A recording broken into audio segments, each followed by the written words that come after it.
तो सागर के सांदीपनि विद्यालय की ये तस्वीरें आप देख रहे थे। समय समय पर ये तस्वीर और भी आगे दिखाते रहेंगे। आइए बढ़ रहे हैं अगली खबर की तरफ। छत्तीसगढ़ के खैरागढ़ और राजनांदगांव जिले में अब देश के नए बर्ड हॉटस्पॉट के रूप में ये जिले देखे जा रहे हैं।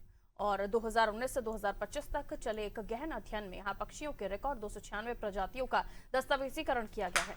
इस रिसर्च की सबसे बड़ी उपलब्धि 50 से ज्यादा प्रजातियों के सफल प्रजनन के वैज्ञानिक साक्ष्य मिलना है, जिससे ये साफ हो गया है कि क्षेत्र अब प्रवासी पक्षियों के साथ साथ स्थानीय पक्षियों का भी स्थायी ठिकाना बन चुका है। अध्ययन में पहली बार रिवर टर्न और सिनेरियस वल्चर जैसे दुर्लभ पक्षियों की मौजूदगी भी दर्ज की गई है। विशेषज्ञों ने एक जैव विविधता ऐसे बताया है और इस जैव विविधता को बचाने के लिए क्षेत्र को कंजर्वेशन रिजर्व घोषित करने की सिफारिश की है।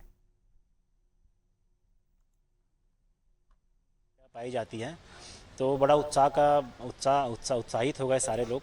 और फिर वहाँ से धीरे धीरे एक जिज्ञासा बढ़ी और ये हमने सोचा कि और भी हम देखें कि कितने प्रकार की पक्षियाँ हमारे आसपास मिलती हैं। तो धीरे धीरे फिर कुछ एरिया बढ़ाते हुए, कुछ सर्वे करते हुए, ऐसे रैंडम सर्वेस करते हुए हमने राजनांदगांव एंड खैरागढ़ के डिस्ट्रिक्ट में कई जगह पर गए और धीरे धीरे डॉक्यूमेंटेशन करते हुए इन 6 सालों में 296 के आसपास की बर्ड्स का जो है हमने अभी एक डॉक्यूमेंटेशन, एक रिसर्च पेपर पब्लिश किया है।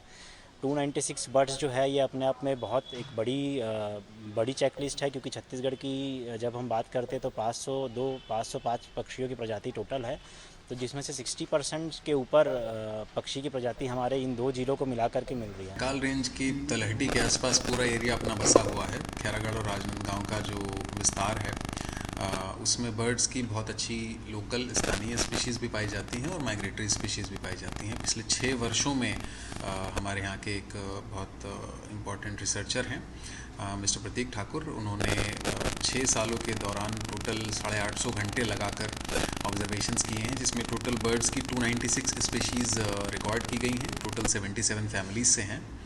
एक बहुत ही हेल्दी संख्या यहाँ पे है। इनमें से बहुत सारी ब्रीडिंग पॉपुलेशन भी है। रिवर टर्न का पहली बार रिकॉर्ड यहाँ पे मिला है। एशियन ब्राउन फ्लाई कैचर का रिकॉर्ड यहाँ पे पहली बार मिला है। तो ये बहुत ही एक पॉजिटिव संकेत है। हमको इस बात के लिए आगे सचेत भी करता है कि सारी बर्ड्स का कंजर्वेशन होता रहे और हमारा हैबिटेट संरक्षित रहे, ताकि बर्ड्स की डाइवर्सिटी यहाँ पे बनी रहे।